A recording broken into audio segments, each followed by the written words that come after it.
Hello, it's Romanosky from Calgary, Canada, and what we have here is a 2016 Tesla Model S 60D.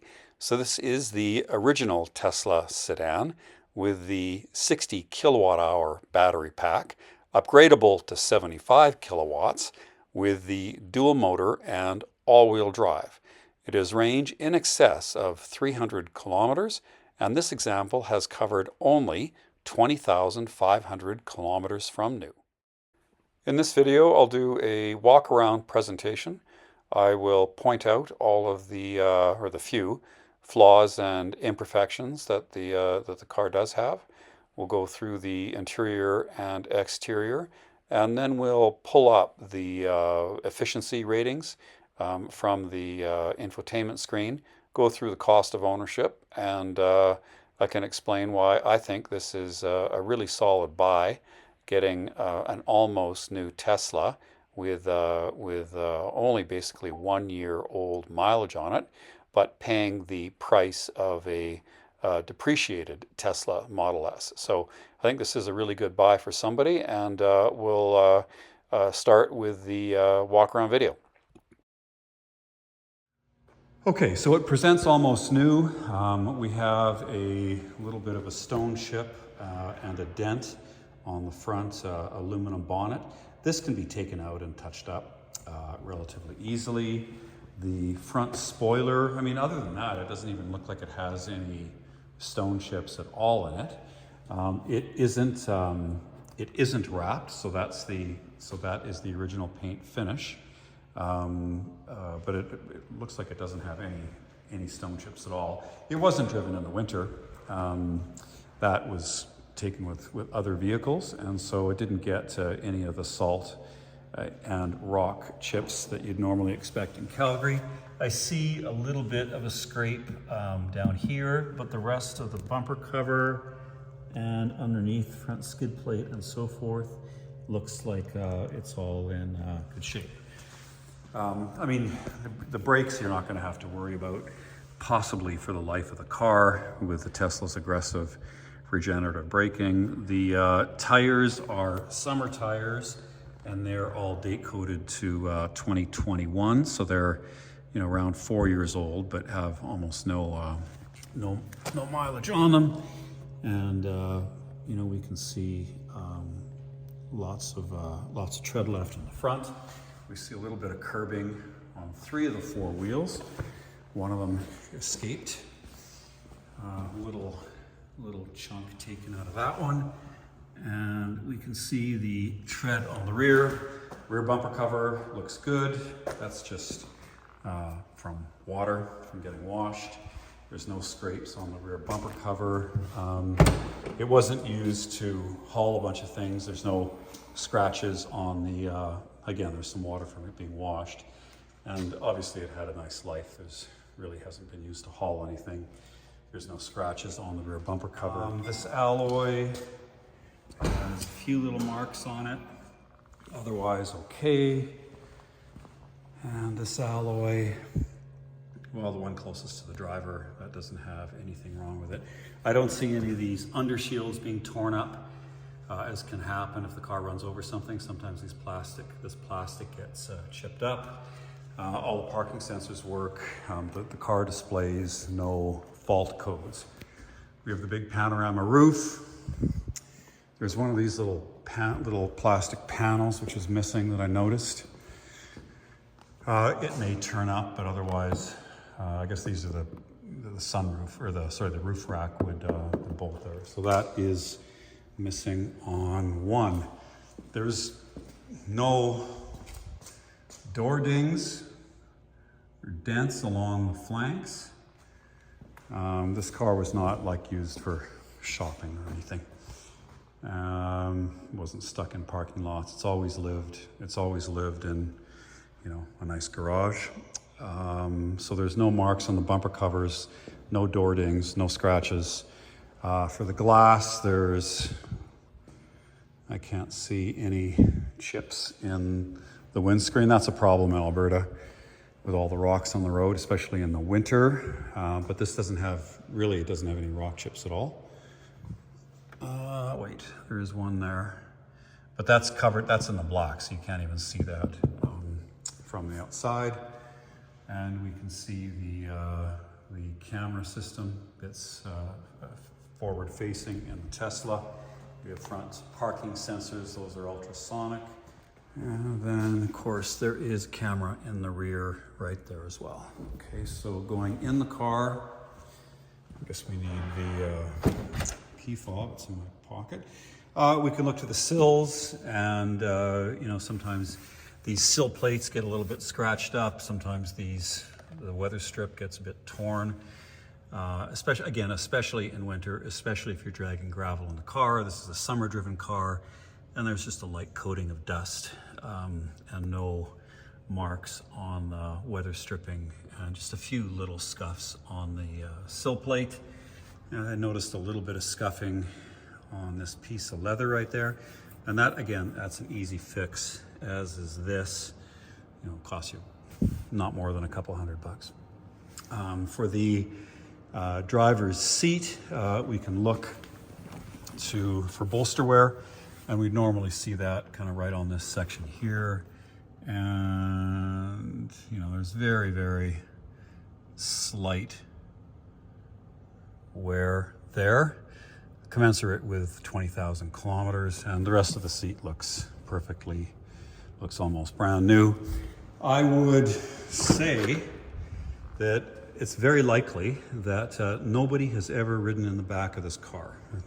I don't know that for sure, but I would suggest that it certainly looks like nobody's been in the back, and very well may be the case that nobody has ever sat back here. Let's call it like a retired executive driven car, and it wasn't used hard, and it was always stored well, and again, not used for kind of the mundane things that most of us use cars for. So all the carpets look new again. This looks, again, like hardly anybody has ever sat even in the passenger seat in the front, okay? No marks on the door panels, no marks on the wood, no marks on the dash. Let's go look inside here. This is a Tesla Model S, and it's the 60D motor, so the dual motors are in each axle. That gives you all-wheel drive. And if we go here, Teslas are among the most efficient cars on the road. And so if we go to trips, for instance, we can see the overall kilometers of the car being 20,531. We've used in the last 2,700 kilometers, which is probably the last year, I'm guessing.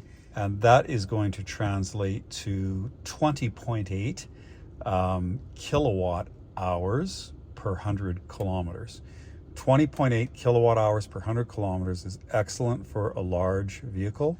So if you divide the 20 kilowatt hours per 100 kilometers into a 60 kilowatt hour battery pack, what you get is 300 kilometers of range, okay?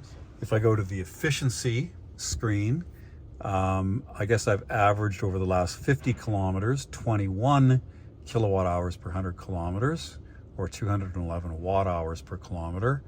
And that gives me a range of 250 with the current battery being charged to 90%, okay?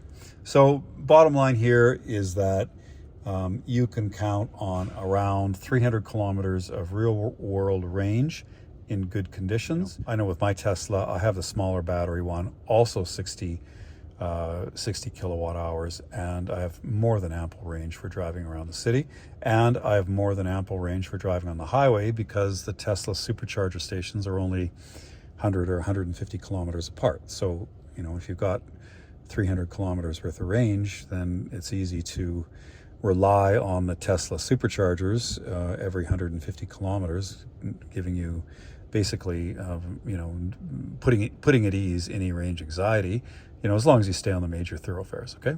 So in a Tesla, you can go city to city using the superchargers and expect and get reliable fast charging. And of course, it's fine for just about anybody's use in the city. because you're very unlikely to drive more than 200 kilometers in a day if you're just driving around the city. Okay.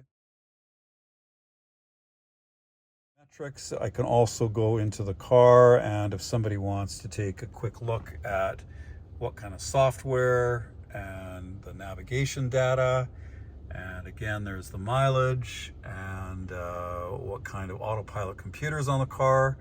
And then we do have the full self-driving, which this car has. And I'm unsure if it has free supercharging. They used to offer free supercharging for Teslas, the Model S. So that is a question. I suspect it actually does have free supercharging, but don't quote me on that. I could be wrong on that point. You know, a home like this with a fast charger is buying electricity for, you know, something around 15 cents a kilowatt hour. And so, you know, if it's using 20 kilowatt hours to go 100 kilometers, if my math is correct, that's costing you $3 to go 100 kilometers. And, you know, a normal combustion engine car this size, you know, would be using at least 10 liters per 100 kilometers. There's a fancy luxury car that's premium fuel. Right now, that's $1.80. So to go the same distance in a combustion engine car, you know, you would be using 10 liters at $1.80 a liter, or $18 to go that distance. But in this Tesla, you're going to be using 20 kilowatt hours, but you're only paying 15 cents a kilowatt hour. That's only $3. So this car is going to cost you $3 to go 100 kilometers, where, you know, the equivalent gasoline-powered Mercedes or BMW or what have you is going to be burning gasoline at a rate of 10 liters per 100 kilometers, costing you $18 to go the same distance, meaning this car is, you can run this car for 1/6 the cost of a combustion engine car. There's you know, very, very many fewer moving parts. You know, if you're looking for a fully depreciated European car, you're dealing with a high standard of tune, likely turbochargers, you know, 4-cam complicated engines, variable valve timing. You're dealing with, you know, sometimes active, you know, variable ratio steering, you know, et cetera, et cetera, et cetera, meaning 10-year-old European cars can be awfully expensive to maintain.